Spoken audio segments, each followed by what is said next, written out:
Seuls les Blancs ont cet esprit et ce cœur bienveillant pour dire, au bout d'un moment, on arrête là, les gars, la portion du gâteau que nous tenons, eh bien, est inadéquatement plus grande que celle des autres.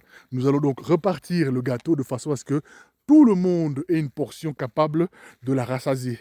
Hormis les Blancs, aucune autre race sur cette terre, si elle est totalement aux commandes, eh bien, n'est capable d'avoir cet esprit d'équité et de bienveillance envers les autres groupes ethno-culturels, ethno-communautaires, a fortiori envers les Noirs. Si vous allez au Moyen-Orient, parmi les Arabes, si vous allez dans l'Asie profonde, si vous allez en Amérique du Sud ou en Amérique latine, hein, vous allez commencer à maîtriser la mentalité et l'esprit de toutes les autres races. Vous allez voir que ce sont les Blancs qui se distinguent de par cet esprit enclin à la bienveillance, à la tolérance et à l'intégration de tous et toutes.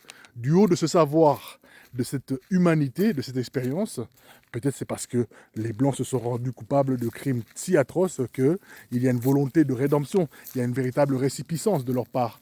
Je pense que si nous devions basculer sous un autre commandement que celle du groupe ethno-culturel que sont les hyperboréens, enfin les caucasiens, eh bien nous sombrerions dans les affres les plus regrettables. Qu'est-ce qui se passerait dès lors? C'est que l'équité serait jetée à la poubelle.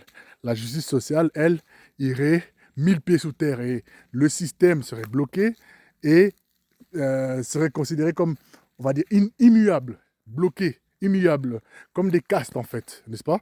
Et les autres races, donc les Noirs par-dessus tout, seront automatiquement et immédiatement réduits en servitude légalisée et radicalisés, réduits en esclaves, comme au Moyen-Orient, comme en Chine, comme en Inde, comme en Argentine, comme au Paraguay, comme au Mexique, comme au Brésil, comme en Libye, comme en Mauritanie, un peu partout dans le monde. À un moment donné, il faut savoir rendre honneur aux Blancs.